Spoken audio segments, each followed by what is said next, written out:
Isu yang dibuat Pak Netanyahu meninggal itu, saya kok kurang percaya.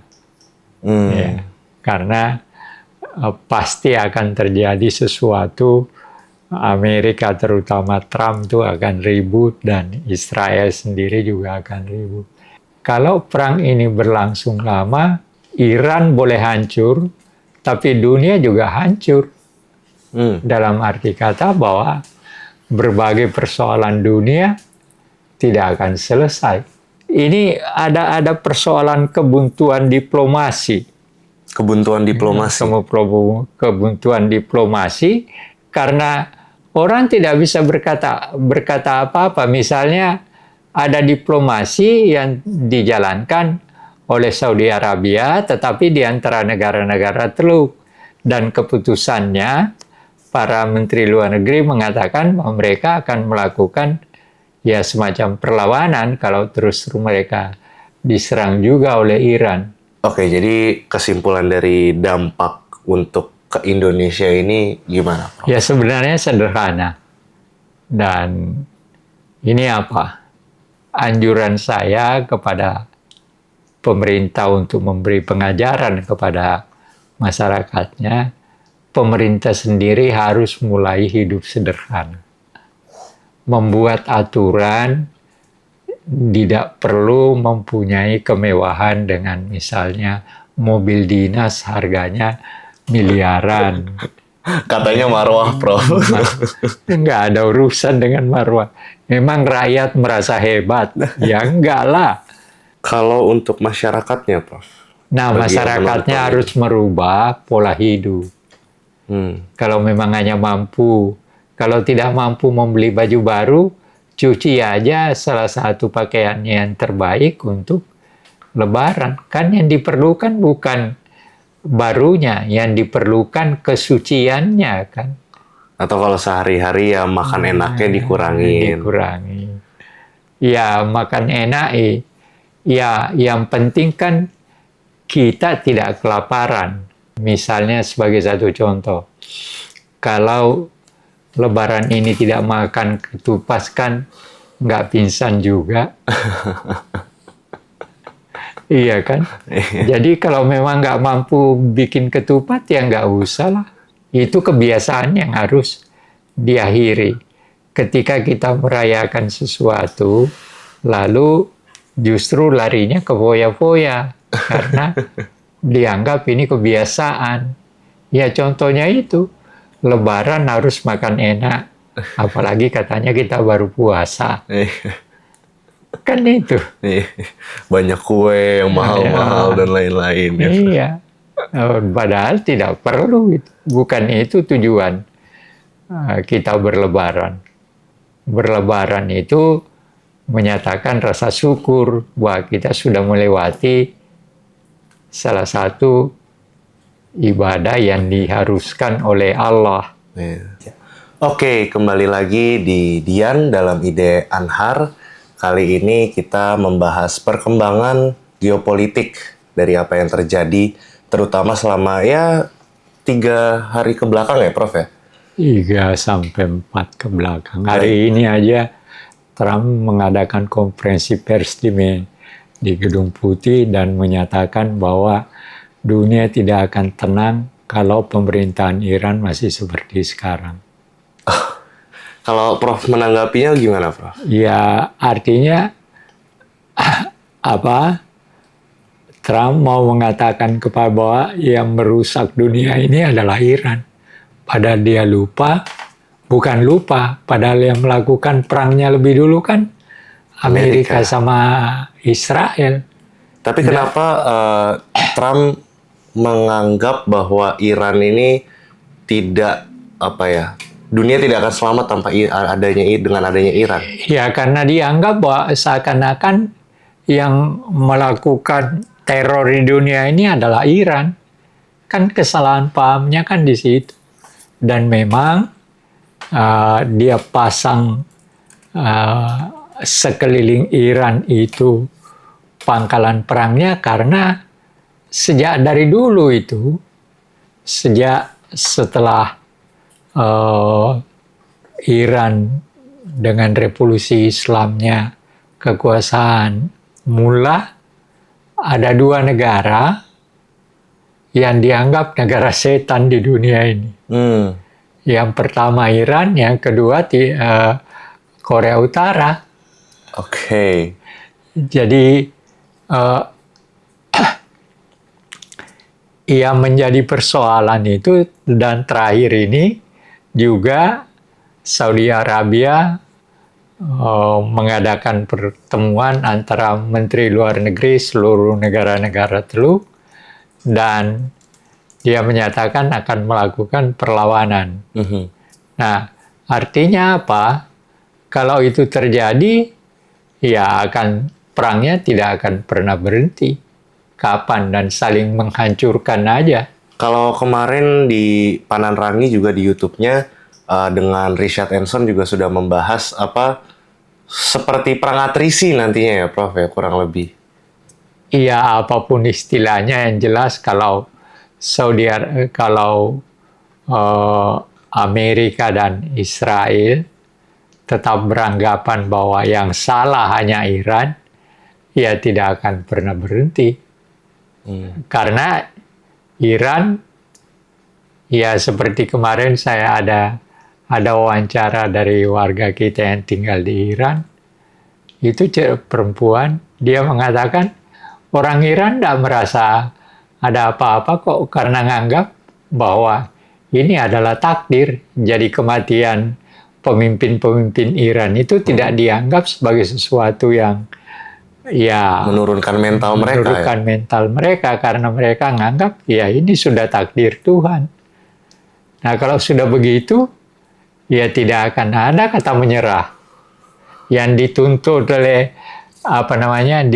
oleh Amerika adalah supaya pemerintah sekarang ini menyerah, pemerintah Iran. Dan dengan kenyataan bahwa sudah berapa banyak orang pemimpin utama mereka dibunuh, mereka tetap bertahan. Karena apa? Ya bukan sesuatu yang apa-apa, tapi ini adalah takdir dan kita harus menerima takdir itu. Nah, kalau kenyataan ini akan terjadi, ya Iran tidak akan pernah menyerah. Dan memang secara historis, dari Mesopotamia dan seterusnya, Persia, Iran itu negara yang cukup tangguh sejak dari dalam perjalanan sejarahnya. Oke, tapi kalau kita lihat dari eskalasinya, Prof, ini kan udah memasuki 3 minggu, hampir sebulan ya, Prof.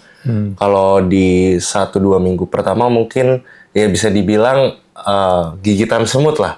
Tapi kita lihat di minggu ketiga ini banyak yang terjadi, seperti Iran menutup Selat Hormuz tapi membuka untuk negara-negara yang tidak terafiliasi dengan Amerika. Terus Iran juga menyerang Israel, Tel Aviv, dan sampai dikabarkan bahwa Netanyahu itu terkena atau hilang, walaupun ada yang bilang AI juga gitu kan.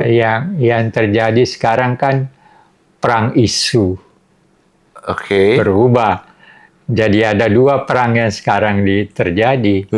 Perang dengan fisik, perang dengan intelligence, isu. Apalagi sekarang artificial intelligence ya, Prof? Iya, pokoknya teknologi. Iya kan? Teknologi sekarang memegang peranan sangat penting, baik perang dalam pengertian senjatanya maupun dalam pengertian yang bersifat intelijensi. Tapi kalau katanya Netanyahu dikabarkan meninggal atau hilang, terus kemudian ada beberapa video muncul yang katanya AI, itu tapi bagaimana? Saya kira ya itu bagian daripada perang isu, perang isu. Saya kira kalau kalau Netanyahu meninggal pasti Amerika akan ribut dengan segala macam. Jadi isu yang dibuat Pak Netanyahu meninggal itu saya kok kurang percaya, karena pasti akan terjadi sesuatu. Amerika terutama Trump itu akan ribut dan Israel sendiri juga akan ribut. Jadi Ya, tapi bagi Iran itu penting membuat isu yang bersifat seperti itu, perang isu itu ya wajar aja. Perang psikologis juga ya, Prof? Iya, psikologi juga memang. Nah, yang menjadi persoalan sebenarnya adalah kalau perang ini berlangsung lama, Iran boleh hancur, tapi dunia juga hancur. Dalam arti kata bahwa berbagai persoalan dunia tidak akan selesai. Harga minyak sudah pasti. Yang lain-lain juga antar negara seperti yang sekarang itu, yang kasihan sebenarnya Lebanon. Kenapa, Prof? Lebanon karena tempatnya Hizbullah yang mendukung Iran kan ada di sana. Nah, sekarang itu yang menjadi bulan-bulanan Israel. Sekarang udah diserang secara tidak hanya rudal, tapi bahkan langsung dengan pasukan. Jadi dicari tempatnya Hizbullah itu. Nah, artinya apa? Lebanon akan hancur-hancuran disebabkan oleh karena dianggap bahwa di Lebanon Selatan itu adalah tempatnya faksi Iran yang dikejar oleh Israel. Tapi mereka melawan juga. Jadi rudal mereka juga ke Israel. Gitu. Jadi jadi yang menjadi soal itu tidak ada yang diharapkan bisa mengambil inisiatif bagaimana cara menghentikan perang ini. Tidak ada, sampai sekarang tidak ada. Orang mengharapkan Rusia, walaupun sudah ada hubungan dengan Trump. Tapi Trump dengan sinis mengatakan ya, selesaikan dulu lah persoalan Anda dengan Ukraina. Nah, lalu yang bisa juga Cina. Tapi Cina kan dianggap mendukung Iran. Jadi ada persoalan buntu daripada perang yang sekarang terjadi sehingga sulit untuk diselesaikan.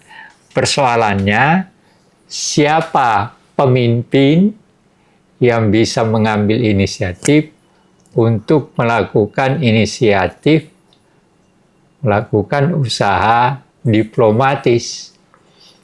PBB misalnya, Dewan Keamanannya kemarin menyudutkan lagi Iran. Ya wajar aja karena kan dikuasai oleh negara-negara Teluk. Jadi yang digasak hanya Iran. Tapi baru ini juga ada Trump memberi pernyataan kalau NATO nih nggak mau membantu Trump. Iya, itu yang menjadi persoalan. Wajar aja kan sebenarnya. NATO itu awalnya kan penyatuan daripada berbagai negara yang akan saling membantu dalam situasi tertentu. Tapi kan kalau itu menyangkut pada semua negara, bahwa itu akan mengganggu negara anggota NATO. Nah, ternyata perang yang sekarang kan persoalannya bukan persoalan perang NATO, tapi perang Amerika kan. Iya. Nah, sekarang Amerika mungkin merasa tersudut, lalu minta bantuan. Ternyata kan negara-negara NATO juga rasional. Siapa yang perang ini, perang siapa?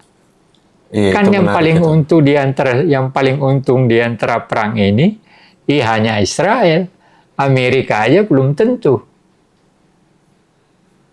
mengambil keuntungannya di situ. Jadi ya intinya adalah apakah ada negara yang bisa melakukan pemimpin negara yang bisa melakukan pendekatan untuk melakukan diplomasi. Nah, kemarin terdengar berita bahwa Perdana Menteri Pakistan menelpon presiden kita. Tapi ada kendala sebenarnya di antara kedua negara itu. Mereka masuk board of peace. Ya, kesulitannya kan itu. Jadi tidak bisa tadi malam Presiden Prabowo berdiskusi dengan sejumlah tokoh, ya menerangkan bagaimana proses dia masuk di situ. Tapi akhirnya tidak mudah juga, karena persoalannya kan cukup tersudutkan gitu ya, Prof? Iya, ya tersudut dalam arti kata tidak dapat menggunakan keanggotaannya untuk berbuat sesuatu. Bahkan ada kebebasan ya, nanti kalau memang kita merasa bahwa kita tidak bisa berbuat apa-apa, kita bisa mundur. Dan saya kira itu tergantung pada situasi yang dihadapi, bagaimana perkembangan situasi kemudian. Tapi selama Amerika dan Israel tetap, sekarang itu apa yang menjadi soal itu, ada perbedaan sikap tertentu antara Amerika dan Israel. Israel itu tujuannya membunuh semua pemimpin-pemimpin utama Iran. Nah, sementara Amerika sebenarnya tidak juga bertujuan seperti itu. Yang penting bagi Amerika bagaimana agar supaya pemerintah yang sekarang ini bisa menyerah dan bisa digantikan. Dan bisa berada di bawah Trump ya? Iya, itu kan persoalannya. Nah, kapan itu ada yang ketemu? Ya, sebenarnya yang paling bisa berbuat di situ adalah PBB. Tapi PBB juga susah karena dikuasai Amerika juga dan Israel dan negara-negara teluk. Ya, jadi ini ada persoalan kebuntuan diplomasi. Kebuntuan diplomasi karena orang tidak bisa berkata apa-apa. Misalnya ada diplomasi yang dijalankan oleh Saudi Arabia, tetapi di antara negara-negara teluk, dan keputusannya para menteri luar negeri mengatakan bahwa mereka akan melakukan ya semacam perlawanan kalau terus mereka diserang juga oleh Iran. Ya, itu kan artinya apa? Diplomasi itu juga akan melahirkan kebuntuan karena pada akhirnya mereka akan berhadapan langsung dengan Iran kan. Tapi ada kebuntuan di keuntungan para negara juga, Prof. Kayak tadi kan Prof. Anar bilang kalau misalkan NATO itu kumpulan negara yang akan bertindak kalau misalkan memang menguntungkan bagi negara-negara. Iya. Nah, sekarang itu Amerika sedang menyiapkan pasukannya dengan menggunakan salah satu tempat Inggris. Iya. Iya kan? Nah, apakah itu akan berhasil? Nah, itu jadi persoalan juga. Jadi persoalan dalam arti kata ada ruang sekarang bagi Amerika untuk menggunakan salah satu tempat kepunyaan Inggris untuk menyiapkan pasukannya menghancurkan Iran. Tapi kan tapi kalau dilihat dari Inggris pun kayaknya setengah-setengah ya, Prof. Terus kemudian kita lihat Jerman, Prancis, bahkan yang paling berani adalah Spanyol. Iya, paling berani. Tapi apapun juga, ternyata ini persoalan itu penolakan mereka untuk membantu Trump baik langsung maupun setengah-setengah tidak langsung, ya tetap akan jadi persoalan. Jadi tetap akan terjadi kebuntuan diplomasi karena tidak ada di antara negara-negara di dunia ini yang mau mengambil sikap. Seharusnya lembaga yang paling dapat melakukan itu adalah PBB. Tapi PBB dikuasai Amerika sama Israel, sama negara-negara Teluk. Kemarin keputusan terakhirnya yang disalahkan Iran. Kan itu. Jadi kapan selesainya? Ya tidak akan selesai selama, yang susah untuk menyelesaikannya itu, karena orang Iran katakan, ya kalau pemimpin saya mati itu takdir. Artinya apa? Tidak akan pernah berhenti melakukan perlawanan karena yang kematian itu bukan dari siapa-siapa, tapi itu adalah takdir. Ini kan jadinya loophole ya, semacam lingkaran setan ya, Prof. Dalam arti dalam diplomasi itu buntu, tapi kemudian kalau kita lihat seperti Perang Dunia Kedua itu ada dua blok, terus kemudian kita lihat bahkan Perang Dingin pun ada dua blok. Tapi kalau kita lihat di sini hanya Iran, hanya Amerika dengan tujuannya dia, Israel dengan tujuannya dia, terus kemudian ada Iran. Jadi nggak ada kepentingan bersama di mana negara-negara ini bisa saling membantu gitu, Prof. Nggak ada. Jadi misalnya Rusia sama China dianggap seakan-akan mendukung. Ya, tapi dia kan tidak mendukung secara terbuka. Dia hanya memberikan dukungan tertentu, mungkin mengirim senjata atau apa, seperti yang dilakukan oleh China dan sebagainya. Ya hanya sebatas itu. Nah, itulah yang menyebabkan sehingga kita akan sulit untuk memberikan prediksi kapan perang ini selesai. Ya. Selama tidak ada lembaga atau pemimpin yang punya kekuatan khasah psikologi yang bisa mengambil langkah-langkah tertentu untuk mendekatkan kedua pihak, ya tidak akan pernah selesai. Ya seperti satu contoh, Pakistan, Perdana Menteri Pakistan menelpon presiden kita. Tapi yang mau dihubungi lebih dulu Iran. Iya, itu kemarin kita juga udah bahas. Kan? Mungkin kita kan susah. Karena Pakistan dan Indonesia masuk di dalam Dewan Perdamaian kan? Iya. Kan susahnya di situ. Jadi kecurigaan, saling tidak percaya juga menjadi persoalan. Tapi ini jadi sulit. Tapi yang menjadi soal bagi kita di luar ini, ya dampaknya itu. Dampak perang ini terhadap negara-negara lain. Itu dia. Termasuk di Asia. Sekarang Jepang dan Korea sudah mulai merasa tersudut dalam arti kata karena Selat Hormuz ditutup kan. Iya. Nah, tetapi walaupun ada pernyataan dari Iran mengatakan bahwa yang tidak boleh lewat di Selat Hormuz itu hanya Amerika dan Israel. Iya. Artinya negara yang negara Asia, negara ini ya boleh aja. Tapi walaupun dia mengatakan seperti itu, faktanya penguasa tertingginya sekarang mengatakan tutup. Kan itu. Jadi Mochiba sebagai pengganti ayahnya mengatakan, ya tutup aja. Walaupun sekarang katanya dia sakit kakinya lalu sekarang dibawa ke Rusia untuk pengobatan.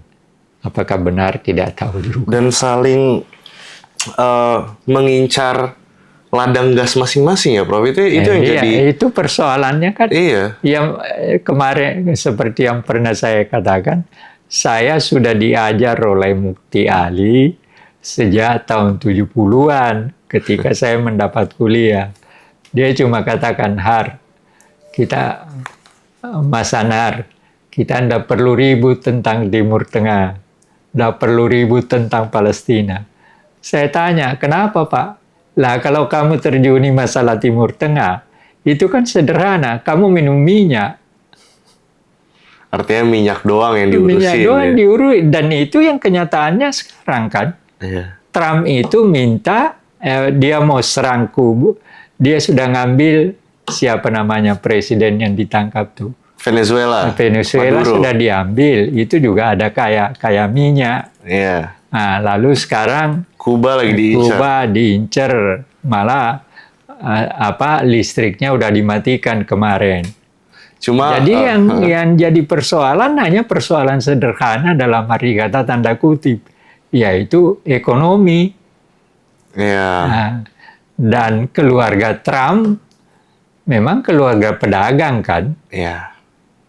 Trump itu bukan siapa, dia bukan politikus, dia pedagang. Nyari keuntungan hanya untuk sendiri ya. Untuk sendiri aja. Nggak. Jadi perang yang terjadi sekarang ini sebenarnya bukan perang Amerika, melainkan perang Trump dan Israel. Maka yang akan mengambil keuntungan besar ya hanya mereka berdua itu. Iya. Nah, cuma anehnya masyarakat Amerika memberi ruang kepada Trump. Iya, nggak Itu. sebegitunya ya. Iya. Nah, apakah akan berkembang ke depan seperti yang terjadi di Vietnam ketika masyarakat Amerika menolak, tidak mendukung perang Amerika di Vietnam, secara berangsur akhirnya Amerika kalah kan. Mungkin belum kerasa, Prof, karena baru beberapa saat ini dan belum sampai, kan pasti yang namanya perang itu ada senjata, ada bahan bakar, dan lain-lain. Nah, sekarang ekonominya jadi bukan hanya minyak yang... sekarang ini sebenarnya keuntungan besar. Karena para perusahaan pembuatan senjata itu yang sekarang untung. Iya, tapi maksudnya dalam arti Amerika Serikat nih akan mengeluarkan banyak dana untuk perang, hingga nanti masyarakatnya sendiri yang kewalahan mungkin kayak Vietnam kan pajaknya. Iya, pajaknya kan digunakan untuk kepentingan Trump dan Israel. Itu dia masalahnya. Bukan untuk rakyat. Makanya kan pertanyaannya, perang ini untuk siapa? Perang ini untuk Amerika atau perang ini untuk Trump dan Israel? Nah, dalam kenyataan sudah ada sekarang itu sudah meningkat yang menolak Trump sudah 60 sekian persen yang menolak perang ini. Masih ada sekian persen yang mendukung. Walaupun begitu, ya tetap pertanyaannya, perang ini perang siapa? Perang Trump Israel atau perang rakyat Amerika? Kan persoalannya itu.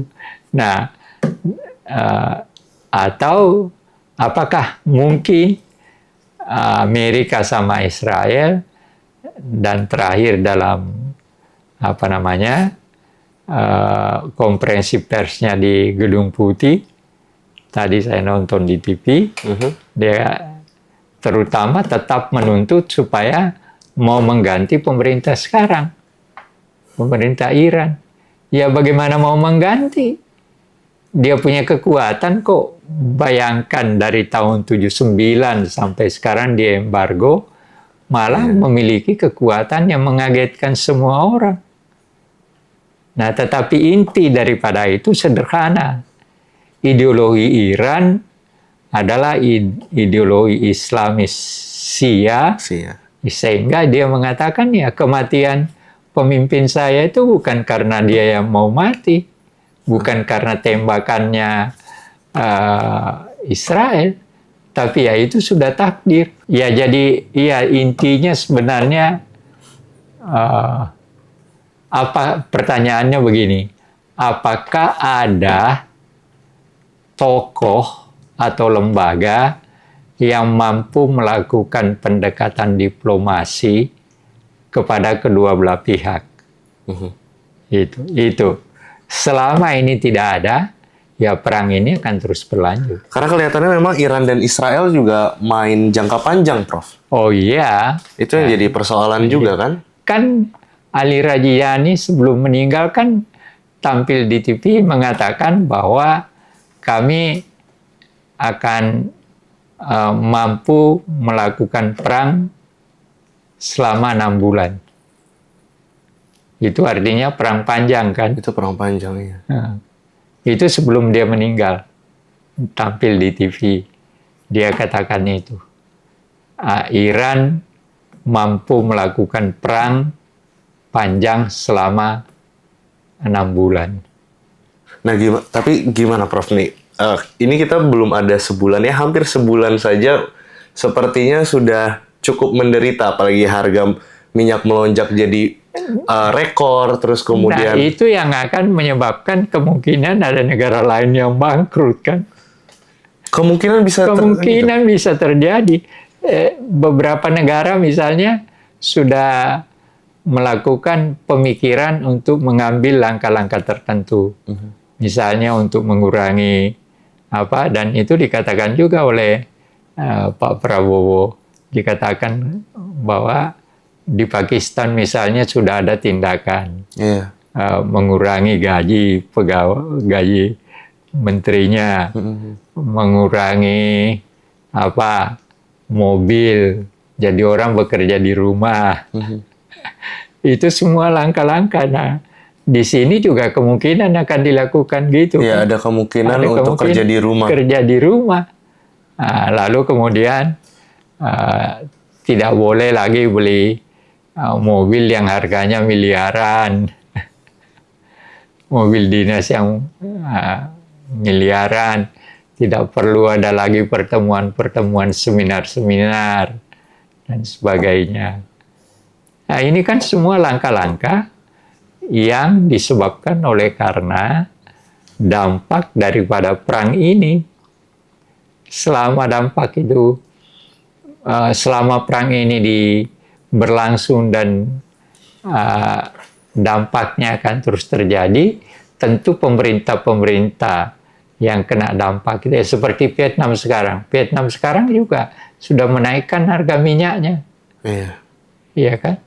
Jadi ada Singapura juga sudah melanggar langkah-langkah itu.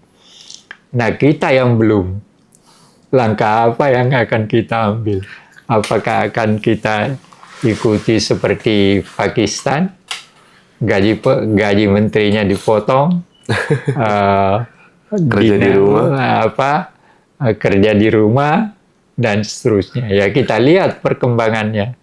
Tapi kelihatannya Menteri Keuangan kita dan Menko-nya juga tetap beranggapan bahwa sekarang kita masih aman-aman aja kok. Saya kurang percaya kalau itu. Karena resiko krisisnya besar, Prof. Besar. BBM sudah naik, terus belum lagi kita cukup banyak impor dan itu inflasi. Sekarang itu harganya sudah 100 kan? 107 untuk saat ini ya, per detik ini. Nah, kalau kenaikannya $1, itu artinya kita harus mengeluarkan sekian ratus triliun.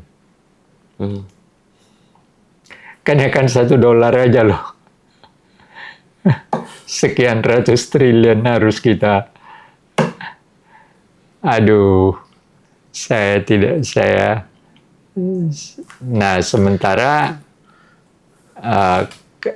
kemarin juga dan diakui Presiden Prabowo waktu ketemu dengan mereka. Sekarang itu kelas menengah yang makin menderita juga. Itu dia, Prof. Iya. Keadaan dalam negeri kita juga nggak baik-baik saja. Iya.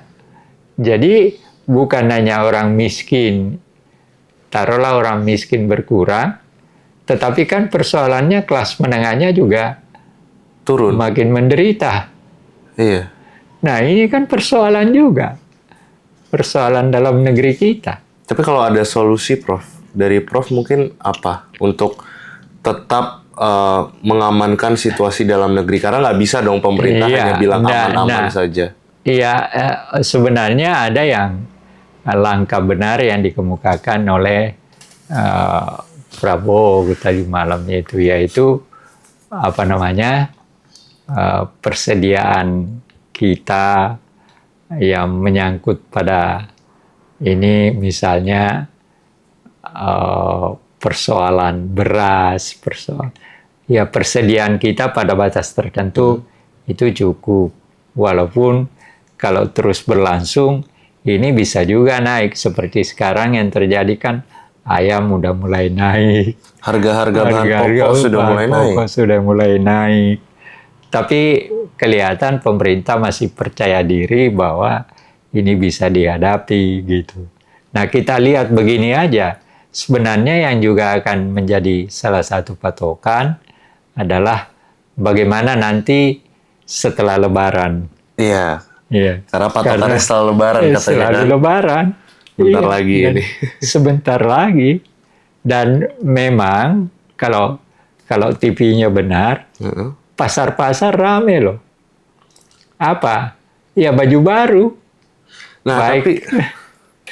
Tapi mental itu, Prof, ketika kita tahu situasi kondisi dunia dan dalam negeri sedang berada di ambang batas krisis, tapi ada mental kita yang, karena ini hari raya dan lain-lain, beli baju baru. Padahal tiap tahun begitu dan sudah banyak bajunya dan lain-lain. Karena tiap tahunnya itu sudah menjadi kultur kan. Tapi kan, ada semacam mental yang, ini gimana nih? Indah. Justru karena sudah menjadi kebiasaan, maka seakan-akan kalau tidak dilakukan, itu merupakan kesalahan. Paling tidak kesalahan psikologis. Betul, tapi di satu sisi kita lagi menghadapi semacam tanda kutip. Masyarakat kan tidak mau memikirkan itu, yang dia serahkan kepada pemerintah, urusannya pemerintah itu. Saya cuma mau beli, karena saya punya tuntutan secara psikologis, anak saya harus pakai baju baru. Apakah itu psikologis yang salah, Prof? Iya, salah sebenarnya. Kan kita bukan membeli yang baru, tapi yang penting kita pakai ketika kita lebaran itu adalah hal-hal yang seluruhnya bersih.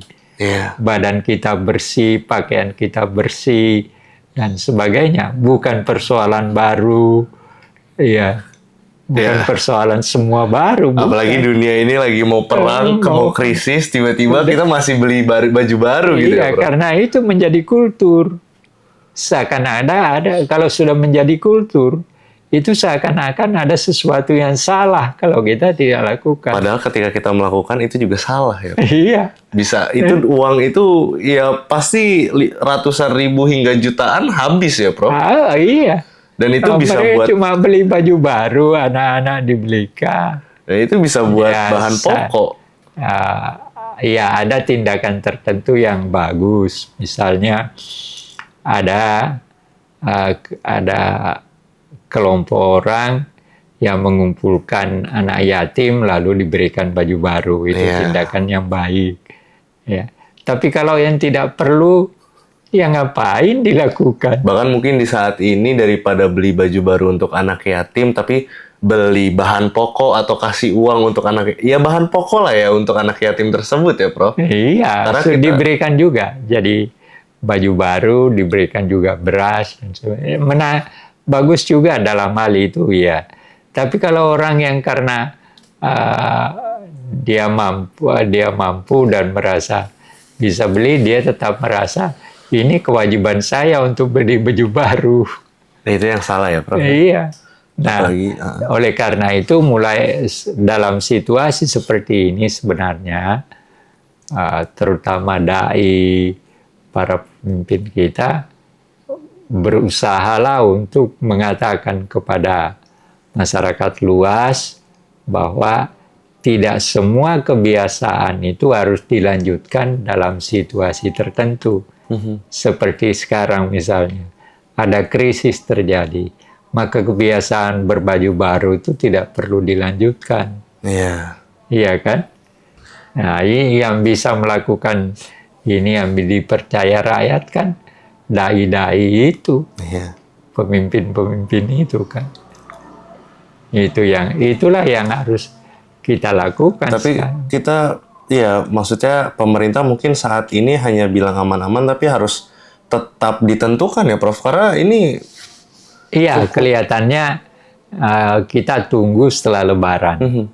Apakah akan terjadi suatu perubahan besar karena membiarkan dampak ini berlanjut dan seakan-akan tidak ada apa-apa. Ya juga akan bisa membuat masyarakat akan bingung kan. Dan akan shock kalau misalkan memang terjadi krisis kalau tidak ada persiapan ya, Prof? Iya, pasti. Iya kan. Kita, ya walaupun kita ini termasuk bangsa yang memang tidak jarang mengalami krisis. Ya kita merdeka kan melalui krisis juga. Perang kemerdekaan sekian lama, kita diembargo Belanda, dan embargo dalam negeri ya. Iya. Dan sebagainya. Oke, jadi kesimpulan dari dampak untuk ke Indonesia ini gimana, Prof? Ya sebenarnya sederhana. Dan ini apa? Kita harus hidup lebih sederhana. Jadi membiasakan hidup sederhana. Sebagai contoh, nanti kalau Lebaran ini sudah selesai, ya kita tidak perlu adakan pesta-pesta lalu pejabat didatangi dan sebagainya. Itu kan makan biaya banyak. Iya. Iya kan. Kedua, Bahkan rapat-rapat juga nggak nggak harus perlu. mewah ya, Prof? Iya, enggak. Iya itu, dan itu disadari loh. Aneh kan.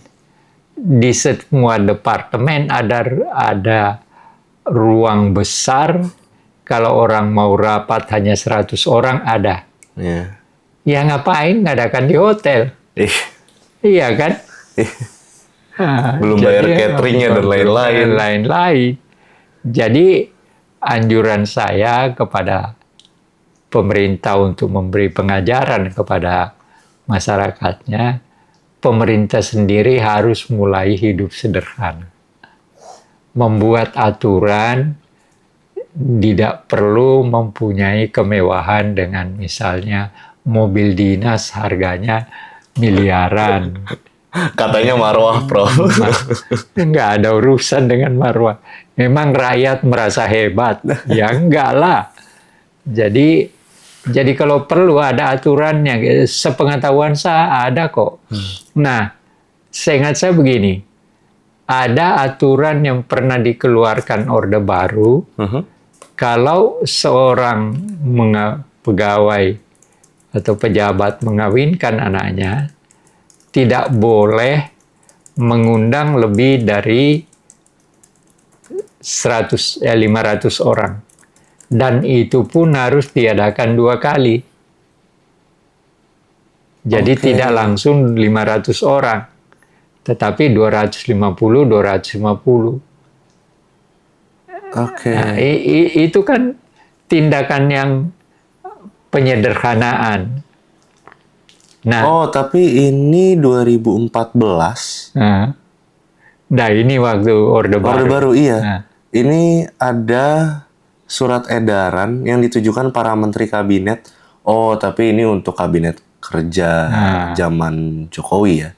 Maksimal 1.000 tamu. Iya. Itu pun tamu. Kalau dari 1.000 Orde itu Baru, kan banyak. Kalau Orde Baru 500 ya. 500. Ya pokoknya jangan mewah-mewah ya, Prof ya. Iya, yang Apalagi penting sebenarnya begini. Mulai dari pejabat dan pegawai negeri, kalau melakukan sesuatu, usahakanlah yang sesederhana mungkin. Sehingga masyarakat akan mengikuti juga. Jadi nanti orang kaya di masyarakat akan merasa malu kalau dia melakukan sesuatu melebihi seperti yang dilakukan oleh para pejabat. Kan ada dampak psikologi yang seperti itu yang diharapkan. Iya. Tapi ya mudah-mudahan ada yang mau memulai. Tapi gimana, Prof, itu yang mobil 8M itu? Ya itu kemarin juga disinggung oleh Prabowo. Iya. Tapi saya kira itu harus diberikan satu peraturan khusus bahwa bupati hanya boleh mempunyai mobil merek ini dengan harga sekian. Tidak boleh lebih. Gubernur juga seperti itu. Jadi Departemen Dalam Negeri harus membuat rancangan yang disampaikan kepada Presiden tentang bagaimana menghidup sederhanakan pejabat. Itu yang harus dilakukan. Dan yang Rudi Masud ini juga harusnya ada teguran tersurat dan lisan ya, Pak? Iya, dan katanya udah wakil menterinya udah telepon ke gubernurnya. Ya, walaupun ya sebenarnya ada semacam ya itu keangkuhan untuk menunjukkan saya ini pejabat loh. Dan pejabat itu beda dengan masyarakat, beda dengan rakyat. Pejabat itu memiliki sesuatu yang lebih dibanding dengan rakyat. Padahal yang milih dia menjadi gubernur kan rakyat.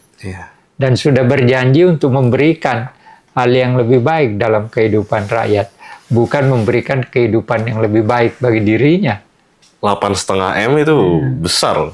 Oh, bukan hanya besar, berapa banyak sekolah bisa dibangun.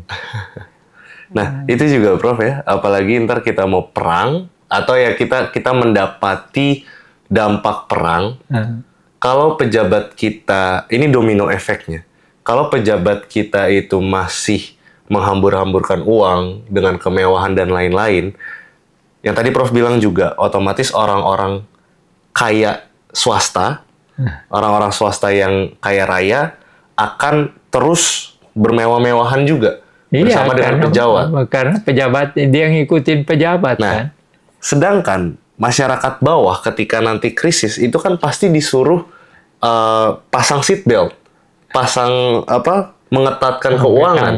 Tapi di situ paradoksnya, ketika kalau nanti pada saat krisis pejabat masih bermewah-mewahan, masyarakat juga bisa menuntut, wong pejabatnya juga masih mewah-mewahan. Sebenarnya begini, ada hak rakyat untuk menuntut kepada pejabat untuk tidak bermewah-mewah. Kenapa? Dia milih pejabat itu. Iya. Pajak yang digunakan untuk kemewahan itu pajak rakyat. Iya. Jadi itu hak rakyat untuk menuntut. Iya. Jangan kamu begitu. Itu uang saya loh. Saya ini menderita, kamu yang enak.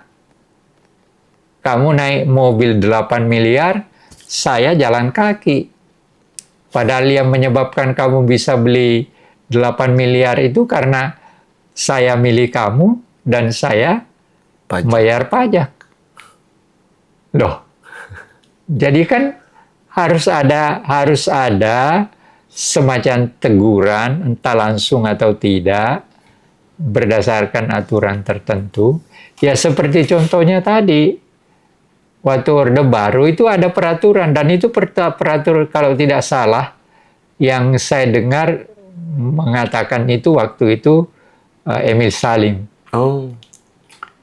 Yang mengatakan bahwa ada aturan di mana kalau pegawai melakukan kegiatan tertentu, mengawinkan anaknya misalnya, itu tidak boleh mengundang orang lebih dari 500 orang. Dan itu dilakukan 2 kali.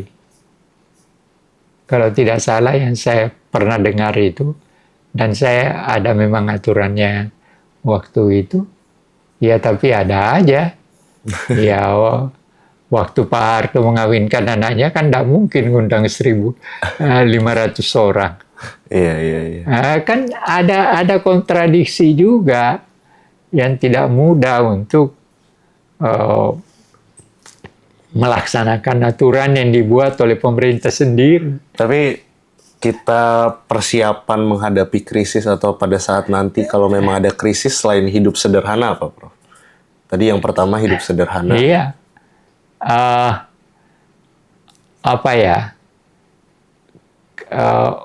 Kejujuran dalam melaksanakan tugas yang diberikan oleh negara kepada pejabat itu. Kejujuran itu yang harus dibangun juga. Karena di kita ini terus terang kita terlalu banyak pembohong di lingkungan pejabat kita. Iya. Ya, itu harus diakui. Oh, bisa juga ya mencari kesempatan dalam kesempitan ya, Prof. Iya, bisa aja. Apalagi ini sedang krisis, Iya. itu kesempatan ada datang dari mana-mana, Prof. Iya. Ketika ada kesempitan itu justru kesempatan banyak sebenarnya. Banyak. Nah, di situ kalau terjadi sesuatu yang tidak jujur, ya permainan daripada orang-orang kaya swasta itu yang bermain untuk kepentingan dia. Pengusaha. Bisa terjadi pengusaha, terjadi hal yang aneh. Nah, ini semua artinya apa? Ya kejujuran lagi. Iya. Kalau tidak ada kejujuran kedua belah pihak, ya akan tetap rusak. Kalau untuk masyarakatnya, Prof. Nah, Bagi masyarakatnya yang harus merubah pola hidup. Kalau memang hanya mampu, kalau tidak mampu membeli baju baru, cuci aja salah satu pakaian yang terbaik untuk Lebaran. Kan yang diperlukan bukan barunya, yang diperlukan kesuciannya kan. Atau kalau sehari-hari ya makan enaknya dikurangin. Dikurangi. Ya makan enak, ya yang penting kan kita tidak kelaparan. Iya. Artinya ada batas perut ini juga menerima makanan kan. Iya. Tidak perlu membeli makanan. Misalnya sebagai satu contoh, kalau Lebaran ini tidak makan ketupat kan nggak pingsan juga. Iya kan? Jadi kalau memang nggak mampu bikin ketupat ya nggak usah lah. Ya, cari yang lain yang lebih murah sambil ngajak anak-anak bergembira. Kan tujuannya itu. Kita bergembira setelah kita menyelesaikan puasa ini, artinya kita sudah melewati sesuatu ibadah yang mudah-mudahan diterima oleh Allah. Nah, disitulah kita bergembira. Tapi bergembira kita tidak perlu dengan baju baru, tapi baju yang suci. Iya. Kan jadi kalau kita Lebaran, kalau kita pergi Lebaran kan sarungnya harus suci, celananya harus suci. Dalam arti bersih dan tidak bau ya. Iya, bersih, pantas memang dipakai, tidak perlu dikatakan baru. Kan itu. Jatuhnya jelek juga kalau konotasinya foya-foya ya, Prof? Iya. Iya, pada akhirnya kan itu yang terjadi. Itu kebiasaan yang harus diakhiri. Ketika kita merayakan sesuatu, lalu justru larinya ke foya-foya. Karena dianggap ini kebiasaan. Ya contohnya itu, Lebaran harus makan enak. Apalagi katanya kita baru puasa. Kan itu. Banyak kue yang mahal-mahal dan lain-lain. Ya. Iya. Padahal tidak perlu. Bukan itu tujuan kita berlebaran. Berlebaran itu menyatakan rasa syukur bahwa kita sudah melewati salah satu ibadah yang diharuskan oleh Allah. Ya udah selesai. Apa yang sederhana ada, kalau kita hanya mampu makan nasi sama ikan teri, ya kita makan itu. Iya. Nggak usah dilebih-lebihkan. Nggak usah dilebihkan, sesuai dengan kemampuan aja. Ya nanti apalagi setelah Lebaran juga harus seperti itu ya, Prof? Iya. Pokoknya selama perang terjadi, itu pemerintah dan masyarakat kita harus sadar benar bahwa ini akan memberikan dampak yang luas. Sebagai satu contoh, jangan melihat bensin itu naik dan tidak memberikan dampak. Ya bensin itu kan juga truk yang akan membawa macam-macam logistik. Untuk logistik kan semua dengan bensin. Iya. Nah ini kan harus disadari. Jadi jangan seakan-akan bensin itu hanya akan memberikan pengaruh kepada mobil-mobilnya pejabat. Enggak. Itu semua kena. Iya. Truk dari tempat mengambil barang untuk ke pasar itu kan truk. Truknya memerlukan bensin. Nah, artinya apa? Itu berdampak pada barang yang diangkut oleh truk itu, bayarnya, sewanya juga tidak ringan. Kan akhirnya naik lagi ya, Prof. Naik lagi. Belum harga barang yang dibawa juga sebenarnya naik. Naik lagi. Begitu turun udah naik kan. Iya. Nah ini harus dipikirkan betul bagaimana rangkaian berbagai hal yang berkaitan dengan persoalan perang yang terjadi di sana, bukan terjadi di sini. Iya. Tapi kita tidak bisa melepaskan diri dari apa yang terjadi di yang luar sana. terjadi di sana. Kan itu. Nah, mudah-mudahan ini adalah pelajaran bagi kita. Sebenarnya udah pernah kita alami juga dengan penyakit apa? COVID kemarin. Ya, tapi kita kan lewati juga. Nah, sekarang kita mengalami dalam bentuk yang lain. Iya. Ya, saya kira itu yang harus disampaikan kepada masyarakat. Nah, ini satu lagi, Prof, sebelum kita akhiri, karena menarik ini. Jadi, ini kalau dari The Guardian ya, ini kalau ditranslate, Trump mengejek Jepang soal Pearl Harbor in response atau membalas pertanyaan tentang perang dari Iran. Jadi, ya dia bilang kayak siapa yang lebih tahu tentang kejutan daripada Jepang. Who knows better than about surprise than Jepang gitu. Tapi sebenarnya itu kesalahan tafsir dari Trump. Gimana Pak? Kalau Jepang ini kan melakukan serangan ke Iran,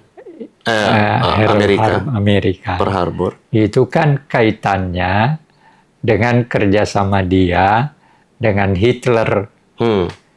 Hitler di Eropa, fasisnya di Jepang, di Asia, yang memang Jepang mau menguasai Asia. Iya. Kan persoalannya itu. Jadi itu tidak bisa disamakan apa yang dilakukan oleh Amerika Trump dengan ke Iran, itu dua hal yang sangat berbeda. Kalau Iran ini diserang dan membela diri. Nah, kalau Jepang kan menyerang, yang diserang Amerika, dan kebetulan Amerika negara yang kuat pada waktu itu. Iya. Kan persoalannya berbeda. Dan dibantu oleh blok barat. Sekarang negara kuat menyerang negara yang dianggap lemah, makanya kan salah hitung dia. Salah hitungnya di mana? Dalam pikirannya, ini paling-paling 3 hari udah habis. Ternyata udah 3 minggu nggak selesai. Bahkan ternyata mampu bertahan gitu loh. Nah, jadi perhitungan-perhitungan ketidakmampuan, kekurang pengetahuan tentang sejarah, saya kira itu satu balik lagi Trump nggak ngerti soal sejarah ya, Prof ya. Psikologi sejarah. Tapi kalau dari perspektif sejarah, Prof melihatnya bagaimana? Kayak iya, memang kan Jepang mau mempertahankan diri sebagai penguasa di Asia.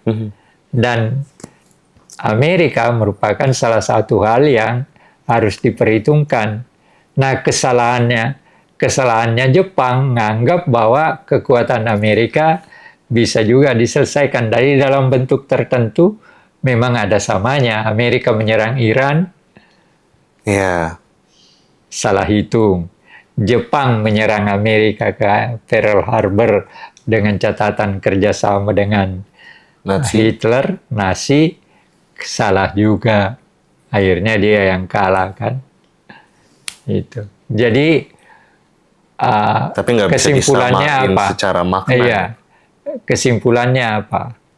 kesimpulannya adalah perang sering terjadi atau pada umumnya terjadi oleh karena kesalahan pikir dari para pemimpin yang menyebabkan perang itu terjadi.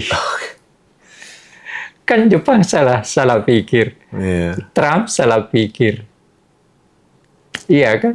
Yang akhirnya membuat kerugian di banyak. Tapi yang susah apa? Yang menyebabkan kita menjadi susah ya karena kesalahan mereka. Rakyatnya, rakyat Iran, rakyat Timur Tengah menderita kan karena kesalahan hitung dari Israel dan Trump.